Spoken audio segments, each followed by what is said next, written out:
নমস্কাৰ আই নিউজ নথিছৰ সমূহ দৰ্শকক সাময়িকী লৈ মই ডিম্পিয়ে স্বাগতম জনাইছোঁ আৰু আজি আমাৰ ষ্টুডিঅ'ৰ মজিয়াত উপস্থিত আছে ৰাজ্যিক বিজেপিৰ মুখপাত্ৰ ৰঞ্জিত কুমাৰ শৰ্মা ডাঙৰীয়া আৰু তেওঁৰ সৈতে আমি কথা পাতিম ৰাজনৈতিক কিছু কথা পাতিম তেওঁৰ পৰা জানিবলৈ বিচাৰিম আৰু আহক পোনে পোনে তেওঁৰ সৈতে কথা পাতোঁ আৰু তেওঁৰ সৈতে আমি কথা পাতিম কিছু বিজেপিৰ ভিতৰ চোৱাত কি চলি আছে কিমান সক্ষম হৈছে বিজেপিয়ে কিমান আগবাঢ়ি গৈছে কিমান দুৰ্নীতি মুক্ত কৰিব পাৰিছে সিমানখিনি আমি কথা পাতিম তেওঁৰ পৰা জানিব বিচাৰিম আহক পোনে পোনে তেওঁৰ লগত কথা পাতোঁ আপোনাক স্বাগতম জনাইছোঁ নমস্কাৰ প্ৰথমে আমি এটা খুব চৰ্চিত বিষয় কিয়নো গৰুখুটি যি উচ্ছেদ অভিযান চলিলে সেইটোৰ ওপৰত আপুনি কি ক'ব অমানৱীয় বুলি বহুতে কৈছে যে উচ্ছেদ কৰিব নালাগিছিলে লাখ লাখ মানুহ হাজাৰ হাজাৰ মানুহ এতিয়া মুকলি আকাশৰ তলত বাস কৰিছে কি ক'ব এই ক্ষেত্ৰত নাই অমানৱীয়টো নহয় এইটো এটা প্ৰয়োজনীয় পদক্ষেপ অসম চৰকাৰে দীৰ্ঘদিন ধৰি তাত কাম কাজ কৰি আছে আৰু হাজাৰ হাজাৰ মানুহ উচ্ছেদিত হোৱা নাই এতিয়ালৈকে 1000 মানুহ উচ্ছেদিত হোৱা নাই 1000 পৰিয়ালো উচ্ছেদিত হোৱা নাই তাত বাহিৰৰ পৰা মানুহ নি সংখ্যাটো বেছিকৈ দেখুৱাবলৈ প্ৰয়াস কৰা হৈছে আৰু যিসকল লোক উচ্ছেদিত হৈছে তেওঁলোকে নিজে তাৰ পৰা যাবলৈ ইচ্ছা প্ৰকাশ কৰিছিল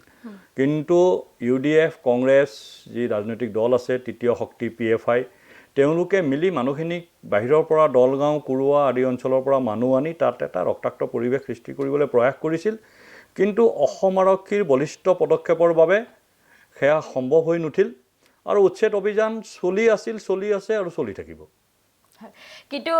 বিজেপি চৰকাৰে কৈছিলে যে এটা আমি কংগ্ৰেছৰ কথা বাদ দিলোঁ কংগ্ৰেছে বহুতে অভিযোগ কৰে কংগ্ৰেছে বাংলাদেশী আনিলে কিন্তু বিজেপি চৰকাৰে কৈছিলে যে খুব সোনকালে বিজেপি মুক্ত কৰিব অসম কিমানটো সফল হৈছে নাই বাংলাদেশী মুক্ত কৰাৰ কাৰণে যিহেতু এইটো এটা সাংবিধানিক প্ৰক্ৰিয়া বিদেশী নাগৰিকৰ চিনাক্তকৰণ বিদেশী নাগৰিকক বহিষ্কৰণ ইত্যাদি গোটেই বিষয়টো এটা সাংবিধানিক আৰু আইনী প্ৰক্ৰিয়া আমাৰ অসম চুক্তি আছে কা আইনখন আছে ইত্যাদি বিভিন্ন আইন আৰু চুক্তিৰ মাধ্যমত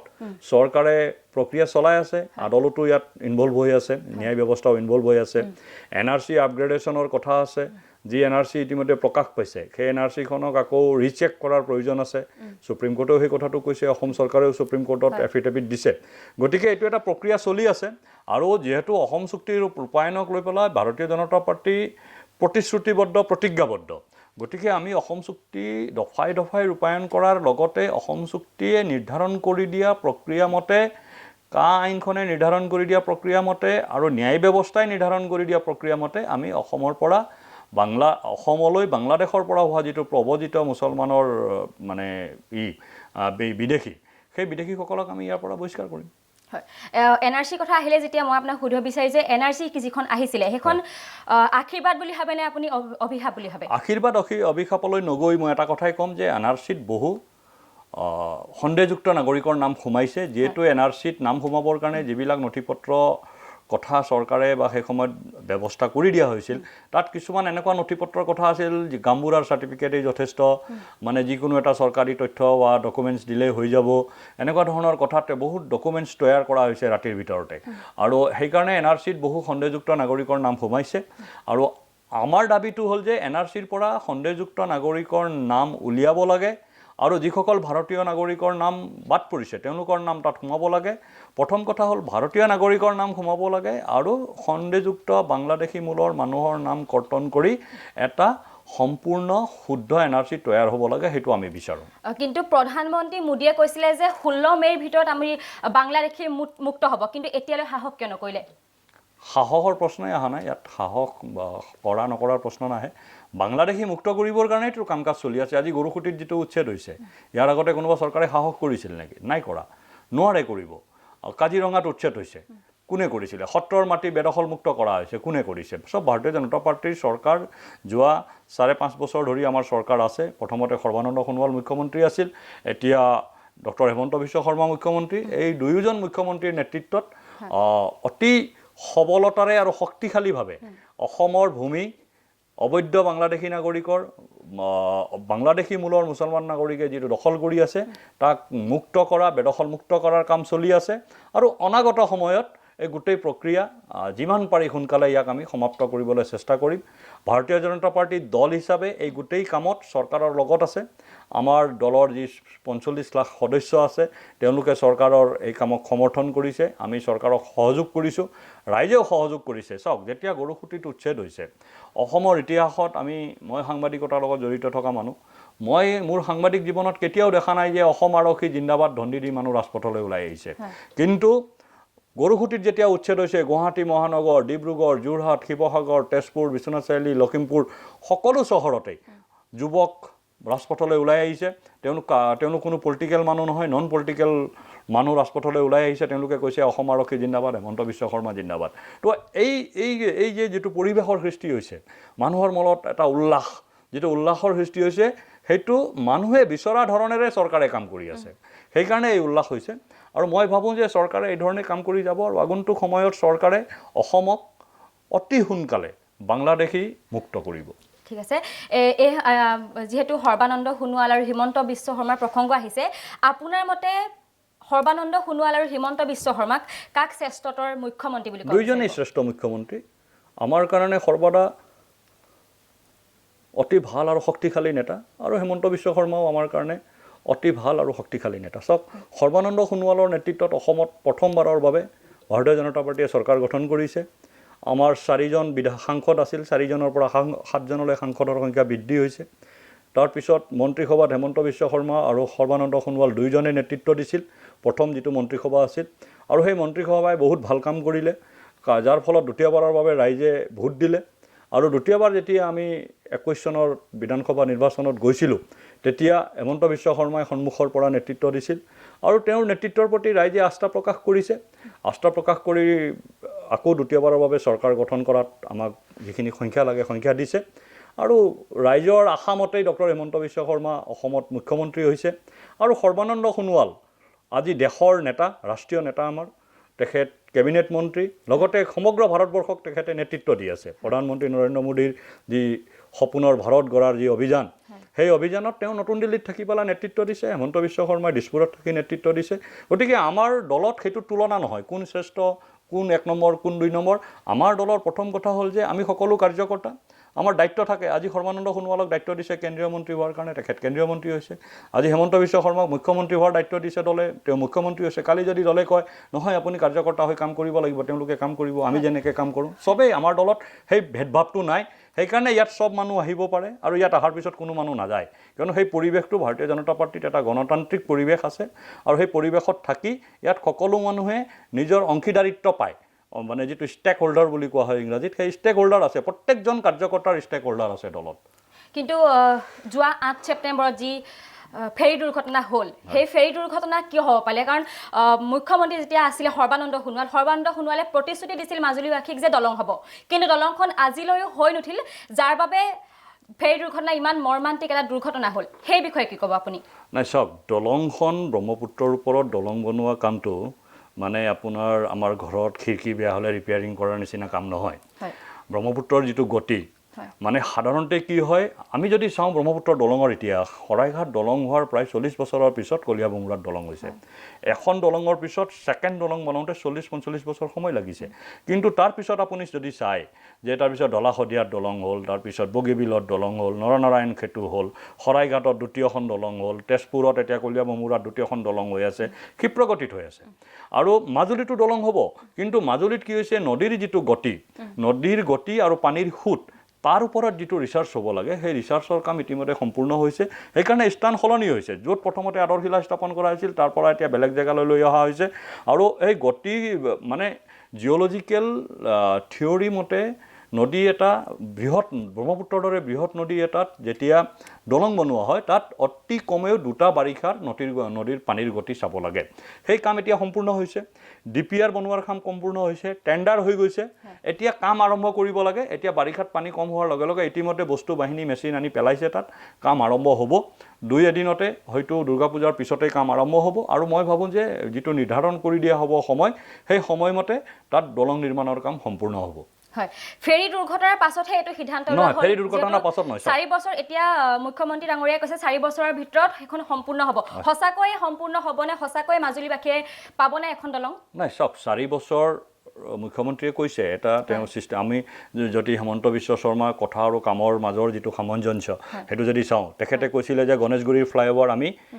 18 মাহত কমপ্লিট কৰিম 17 মাহত কমপ্লিট কৰিছে এতিয়া ছুপাৰ মাৰ্কেট দিছপুৰ ছুপাৰ মাৰ্কেটৰ যিটো ফ্লাইঅভাৰ হৈছে তেখেতে সেইটো কৈছে যে ইমান সময়ৰ ভিতৰত আমি সম্পূৰ্ণ কৰিম সেইখিনি সময়ত এইটো সম্পূৰ্ণ হ'ব আমি চকুৰ আগত দেখিছোঁ গুৱাহাটীত ঠিক সেইদৰে তেখেতে উত্তৰ গুৱাহাটী আৰু গুৱাহাটী সংযোগী যিখন দলং সেই দলংখন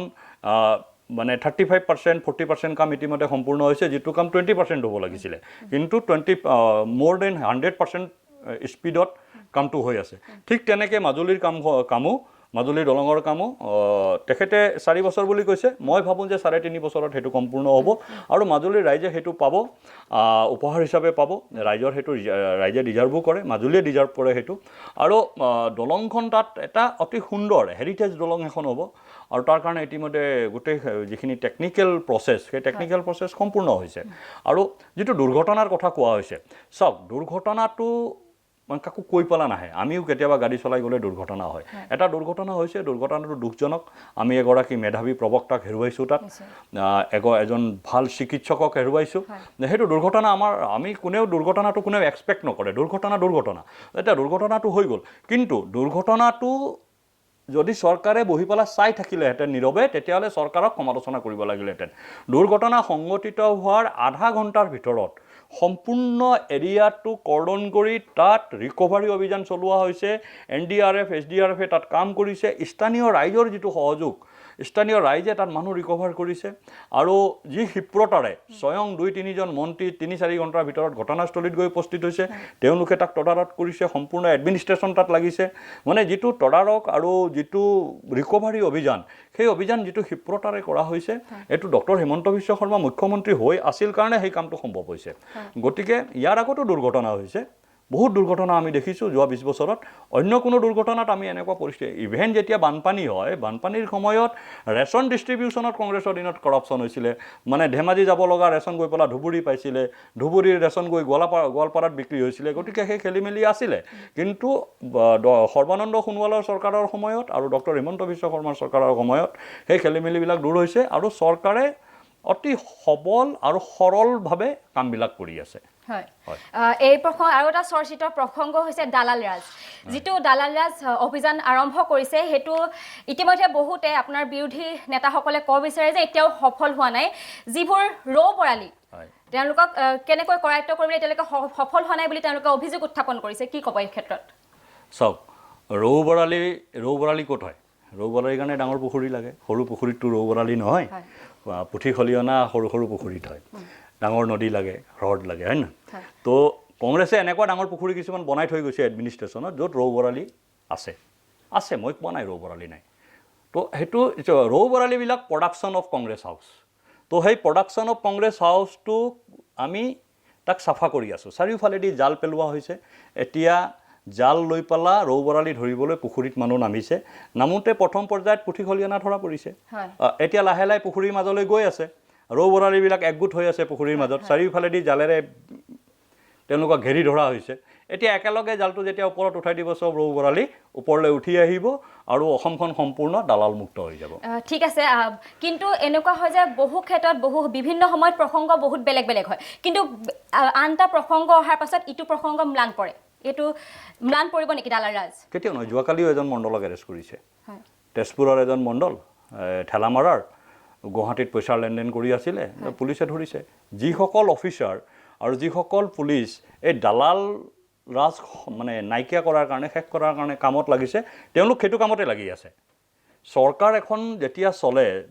সমাজখনত বহুত সমস্যা থাকে বহুত কাম থাকে তো প্ৰত্যেকটো ডিপাৰ্টমেণ্টে নিজৰ কাম সুচাৰুৰূপে কৰি আছে সেইটোৱে প্ৰমাণ যোৱা ৰাতি উলুবাৰীত এজন মণ্ডলক তেজপুৰৰ মণ্ডল এজন ঠেলামাৰাৰ তেওঁক গুৱাহাটীত ধৰিছে কাৰণ তেজপুৰ পুলিচে তেওঁক তাৰ পৰাই ফ'ল' কৰি আহি আছে আহি পেলাই ইয়াত ধৰিছে তো পুলিচ দালালক শেষ কৰাৰ কামত 24/7 এক্টিভ হৈ আছে আৰু সেইটো একমাত্ৰ সম্ভৱ হৈছে হিমন্ত বিশ্ব শৰ্মাৰ সবল নেতৃত্বৰ বাবে তেখেতৰ যিটো কঠোৰ নিৰ্দেশ আছে যে এইটো খতম কৰিব লাগে সেইটো খতম হ'ব আৰু এইখিনিতে আকৌ আমি এটা বাংলাদেশী প্ৰসংগলৈ আহিব বিচাৰিছোঁ লেখিকা শিখা শৰ্মাই কৈছে যে লুংগি দেখিলে আপোনালোকে বাংলাদেশী বুলি কিয় কয় এইটো শিখা শৰ্মা বোলাগৰাকীৰ চাইক'লজি তেওঁৰ কথাত মই ইমান এটি বক্তব্য মানে প্ৰতিক্ৰিয়া দিবলৈ নাযাওঁ কিয়নো তেওঁৰ কোনো সামাজিক গুৰুত্ব নাই বা তেওঁৰ কোনো একো মানে মই নাভাবোঁ যে তেওঁ কিছু তেওঁ হ'ল চাপৰিত গৈ আজান দিয়া মহিলা হয় গতিকে তেনেকুৱা এগৰাকী মহিলাই কি কৈছে কি নাই কোৱা সেইটোত মই প্ৰতিক্ৰিয়া দিব লাগে বুলি মই নাভাবোঁ কিন্তু লুংগি আমাৰ সংস্কৃতি নহয় হয় আজি চাওক আমাক ভাবুকি দিবৰ কাৰণে নিৰ্বাচনৰ সময়ত আজমলৰ পুতেকে কি কৈছিল অসমত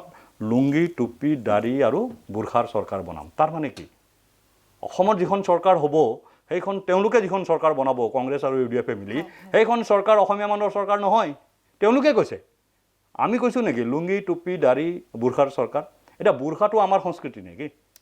লুংগিটো আমাৰ সংস্কৃতি আমাৰ পৰম্পৰাত আমি ধুতি পিন্ধো কুৰ্তা পিন্ধো প্ৰত্যেকজন লুংগি পিন্ধা ব্যক্তিয়ে না লুংগি পিন্ধা মই লুংগি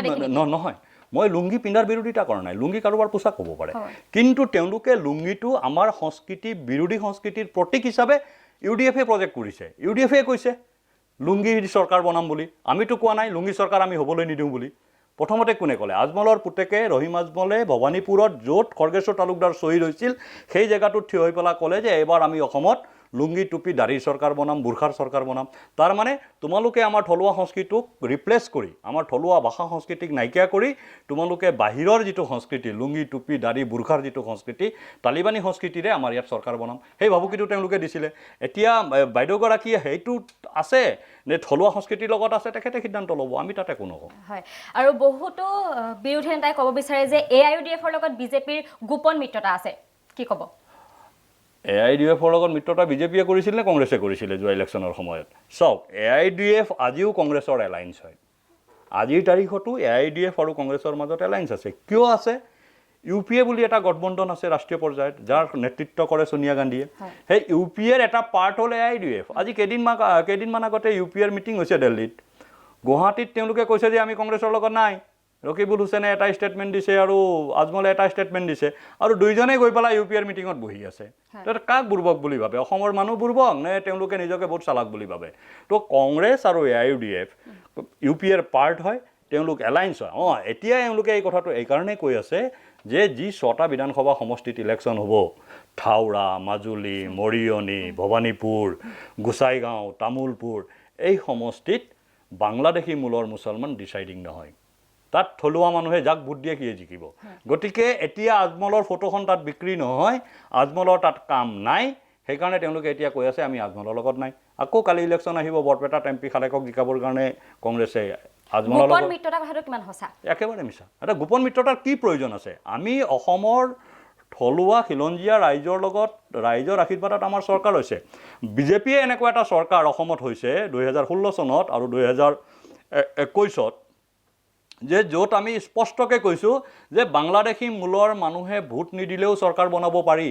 বাংলাদেশী মূলৰ MLA-ক মন্ত্ৰী নপতাকৈও মন্ত্ৰীসভাই শপত ল'ব পাৰে সেইটো আমি প্ৰমাণ কৰি দেখুৱাইছোঁ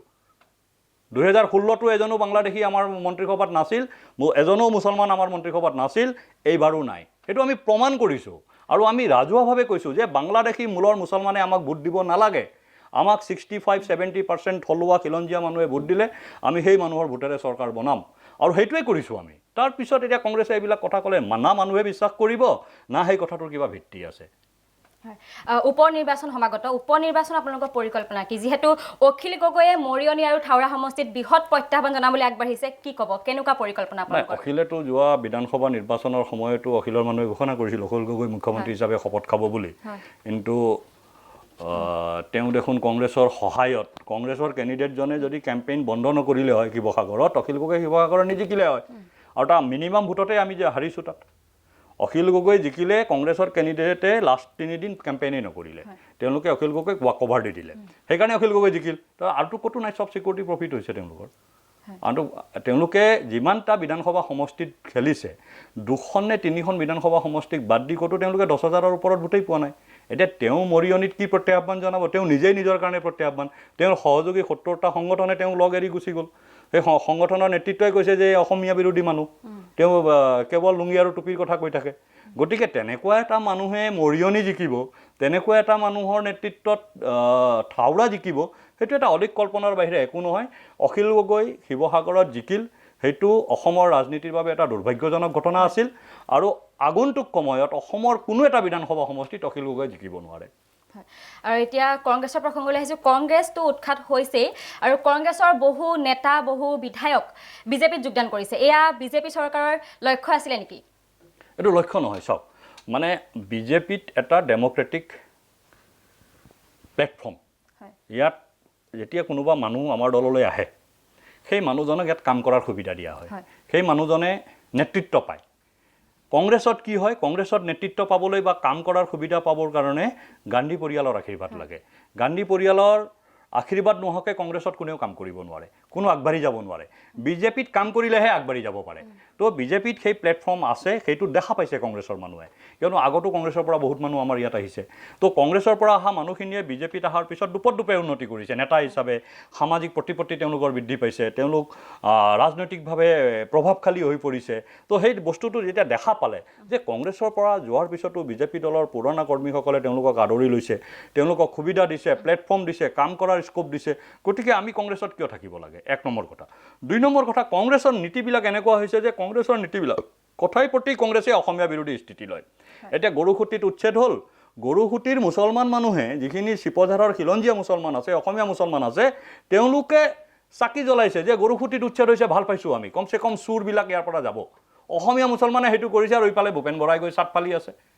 গতিকে কংগ্ৰেছ অট'মেটিক তেওঁলোকৰ আচৰণ তেওঁলোকৰ কাৰ্যব্যৱস্থা তেওঁলোকৰ কথা বতৰাৰ পৰা কংগ্ৰেছ অসমীয়া খিলঞ্জীয়া থলুৱা মানুহৰ ওচৰৰ পৰা তেওঁলোক নিজকে আঁতৰাই লৈ গৈছে আৰু বাংলাদেশীৰ বুকুত তেওঁলোক বহিছে কোচত বহিছে গতিকে যিসকল মানুহে বাংলাদেশীৰ কোচত বহিব খোজা নাই বা যিসকল মানুহে বাংলাদেশী মূলৰ মুছলমানক আলিংগন কৰিব খোজা নাই তেওঁলোক ভাৰতীয় জনতা পাৰ্টিলৈ আহিছে সেয়াই কথা আৰু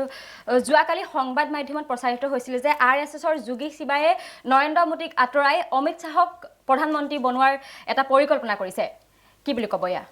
তেনেকুৱা কোনো কথা নাই আৰু RSSে চৰকাৰ গঠন কৰা প্ৰধানমন্ত্ৰী সলনি কৰা এনেকুৱা কাম নকৰে বুলি মই জানো যিহেতু মই দীঘলীয়া সময় সংঘ কাম কাজৰ লগত জড়িত আছিলোঁ মানে ৰাষ্ট্ৰীয় স্বয়ংসেৱক সংঘই মূলতঃ দুটা কাম কৰে এটা কাম কৰে যে সমাজত হিন্দু মানুহক সংগঠিত কৰাৰ কাম কৰে আৰু হিন্দু মানুহক সংগঠিত কৰিবৰ কাৰণে যি নেতৃত্ব বা কাৰ্যকৰ্তাৰ প্ৰয়োজন হয় তেওঁলোকক শাখাৰ জৰিয়তে তৈয়াৰ কৰে এই কাম দুটাক বাদ দি পেলাই RSSে তৃতীয় কামত মানে সময় নষ্ট নকৰে আৰু প্ৰধানমন্ত্ৰীক আঁতৰোৱা কথা কিবা কথা এইবিলাক একচুৱেলি আজিকালি কি হৈছে যে মানুহৰ এটা ধাৰণা হৈছে যে নেগেটিভ কথা ক'লেহে মানুহে নিউজ চায় গতিকে নেগেটিভ কথাটো মাৰ্কেটৰ পৰা নোহোৱা কৰি দিছে চৰকাৰে চবফালে এটা পজিটিভ ভাইব এটা ডেভেলপ হৈছে ডেভেলপ হোৱাৰ কাৰণে এতিয়া লাষ্টত উপায় নাপায় যিটো মানে প্ৰমাণ কৰিব নালাগে এতিয়া প্ৰধানমন্ত্ৰীক আঁতৰাব হৈছে তাতো কোনো প্ৰমাণ দিব নালাগে কৈ দিলে কোনোবাই গতিকে সেইটো কৈছে তেনেকুৱা অপপ্ৰচাৰ বুলিয়ে ক'ম মই এইটো আৰু তাৰ বাহিৰে একো নহয় হয় এই মুহূৰ্তত আমাৰ সময় চাপি আহিল আৰু শেষত আপুনি অসমবাসী ৰাইজক কি ক'ব অসমবাসী ৰাইজক আমি ভাৰতীয় জনতা পাৰ্টিৰ পৰা এটা কথাই আশ্বস্ত কৰিব খোজোঁ যে ভাৰতীয় জনতা পাৰ্টিৰ চৰকাৰ যেতিয়ালৈকে দিছপুৰত থাকিব দিল্লীত থাকিব আমি অসমীয়া ভাষা সংস্কৃতি জাতি মাটি ভেটি সুৰক্ষাৰ কাৰণে আমি যি প্ৰতিশ্ৰুতি দিছিলোঁ সেই প্ৰতিশ্ৰুতিবদ্ধ আৰু আমাৰ চৰকাৰৰ দিনত কোনো বাংলাদেশী মিয়াই চৰকাৰী মাটি দখল কৰিব নোৱাৰে থলুৱাৰ ভাষা সংস্কৃতিৰ প্ৰতি ভাবুকি মানে প্ৰত্যাহ্বান সৃষ্টি কৰিব নোৱাৰে তাৰ কাৰণে আমি সদায় সকলো সময়তে জাগ্ৰত সতৰ্ক হৈ আছোঁ আৰু তাৰ কাৰণে যি প্ৰয়োজন যেনেকুৱা ধৰণৰ বলিষ্ঠ পদক্ষেপৰ প্ৰয়োজন তেনেকুৱা ধৰণৰ বলিষ্ঠ পদক্ষেপ ল'বৰ কাৰণে ডক্টৰ হিমন্ত বিশ্ব শৰ্মাৰ চৰকাৰ সকলো সময়তে সাজু আছে সেই কথাটো আমি অসমৰ ৰাইজক আশ্বস্ত কৰিব খোজোঁ প্ৰিয় দৰ্শক এয়া আছিল ৰাজ্যিক বিজেপিৰ মুখপাত্ৰ ৰঞ্জীৱ কুমাৰ শৰ্মা ডাঙৰীয়া তেওঁৰ পৰা আমি কিছু ৰাজনৈতিক বাৰ্তা জানিবলৈ চেষ্টা কৰিলোঁ আৰু দাদা আপুনি আমাক ইমানকৈ সময় দিয়াৰ বাবে ধন্যবাদ জ্ঞাপন কৰিছোঁ